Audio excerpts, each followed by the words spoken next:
Apa saja kemunafikan dari Pandawa 5 dalam kisah Mahabharata? Kemunafikan terbesar menurut saya adalah fakta bahwa Pandawa bukan pewaris tahta Hastina ataupun berhak atas Indraprastha, karena ini juga bagian dari Hastina. Tapi mereka tetap mengklaim tahta, bahkan sampai membuat perang besar dengan korban banyak, bahkan hampir menghabiskan seluruh keluarga mereka. Kenapa mereka bukan pewaris tahta? Untuk membahas ini, kita harus mundur ke belakang.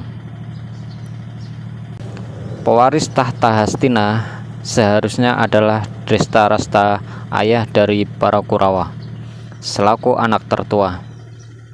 Tapi berhubung dia cacat sejak lahir atau buta, maka tahta diberikan pada adiknya, yaitu Pandu, ayah dari Pandawa. Pandu ternyata tidak bisa memiliki anak. Istrinya, yaitu Kunti, mempunyai mantra untuk meminta anak pada dewa. Mantra yang di masa remaja dicoba-coba sehingga menghasilkan anak dari Dewa Surya, yaitu Karna, yang kemudian hari akibat perbuatan ibunya yang membuangnya saat lahir, dan penghinaan dari Arjuna dan Drupadi saat Sayembara mencari jodoh untuk Drupadi, menjadi salah satu sekutu terkuat Kurawa.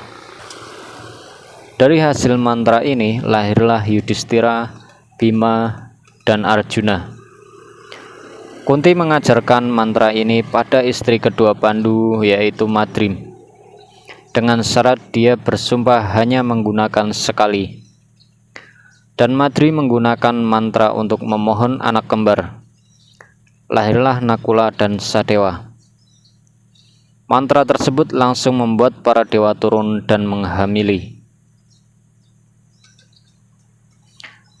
Bapak para Pandawa adalah para dewa, bapak dari Yudhistira adalah Dharma, bapak dari Bima adalah Bayu, bapak dari Arjuna adalah Indra, dan bapak si kembar Nakula Sadewa adalah Aswin. Ya, status Pandawa itu sebenarnya sama persis dengan Karna, bapaknya dewa dan ibunya Kunti. Di sini jelas Pandawa bukan keturunan Pandu, bukan keturunan Raja Hastinapura, sehingga memang yang berhak atas tahta adalah Duryudana selaku anak tertua Dhritarashtra. Bahkan sebenarnya Pandawa juga tidak pantas disebut Pandawa, artinya putra-putra Pandu. Ini juga salah satu dasar mengapa Duryudana merasa lebih berhak atas tahta Hastina. Dia menolak mengakui Pandawa sebagai sepupunya dan menyebut mereka sebagai Kunteya atau putra-putra Kunti. Ada yang membandingkan apa yang dilakukan Kunti dengan niyoga yang dilakukan Satyawati ketika putranya Vicitrawirya meninggal tanpa meninggalkan keturunan, sehingga tidak ada pewaris tahta Hastina. Ini kata kuncinya, saat itu benar-benar tidak ada pewaris. Berbeda dengan zaman Kunti, di mana sebenarnya masih ada pewaris tahta Hastina, yaitu Duryudana selaku putra tertua Dhritarashtra. Apa yang dilakukan Kunti ini justru pada akhirnya membawa ke perang besar yang hampir menghabiskan seluruh Trah. Di luar itu, Yudhistira yang sering disebut sebagai orang yang paling jujur dan bijaksana ternyata gila judi. Kalau berjudi, jangankan harta tapi juga tahta, saudara, bahkan istri bisa jadi taruhan. Dan itu dia lakukan 2 kali. Dalam permainan pertama, dia kalah dan kehilangan segalanya termasuk kekayaan, kerajaan, dan saudara serta istri, tapi diselamatkan oleh Dhritarashtra yang meminta Kurawa mengembalikan seluruh yang mereka menangkan. Yudhistira menerima ajakan untuk bermain dadu sekali lagi. Dengan taruhan yang kalah harus mengasingkan diri selama 13 tahun. Dilanjutkan 1 tahun menyamar. Bila ditemukan saat menyamar, maka harus mengulang kembali mengasingkan diri 13 tahun lagi. Dan Yudhistira yang tidak belajar dari pengalaman kembali kalah.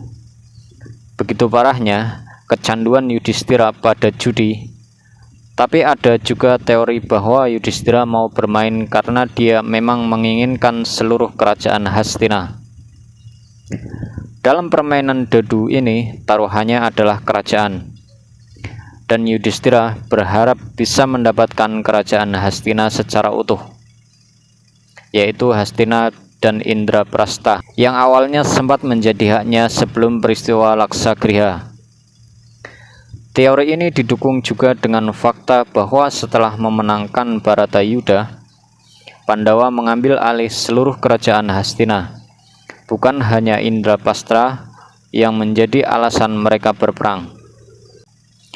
Kemudian kisah Ekalaya, seorang berbakat yang ditolak menjadi murid Drona karena dia sudah bersumpah hanya menjadi guru para pangeran Hastina, yang artinya Kurawa dan Pandawa, yang sebenarnya bukan pangeran Hastina.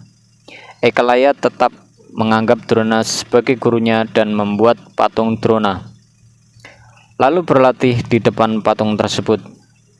Suatu kali Ekalaya bertemu dengan Arjuna dan ternyata Ekalaya yang belajar sendiri ini sama hebatnya dengan Arjuna. Arjuna mengadu pada Drona dan menyebut gurunya melanggar sumpah. Drona akhirnya bersama Arjuna mendatangi Ekalaya dan mengakui Ekalaya sebagai murid dan meminta ibu jari sebagai persembahan dari dia sebagai murid kepada gurunya. Permintaan yang langsung dituruti Ekalaya Kurawa. Bhisma dikalahkan dengan memasang serikandi di depan Arjuna. Sedangkan Drona dikalahkan dengan ditipu kalau anak kesayangannya sudah gugur.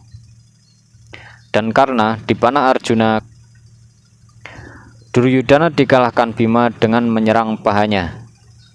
Serangan ilegal dalam duel gada. Ini yang membuat Bima hampir dihukum Baladewa tapi dihalangi oleh Krishna. Semua kelicikan dan kecurangan tersebut ditutupi demi memperjuangkan kebenaran. Tapi di luar itu, menurut saya ini wajar karena Mahabharata adalah kisah dari sisi Pandawa.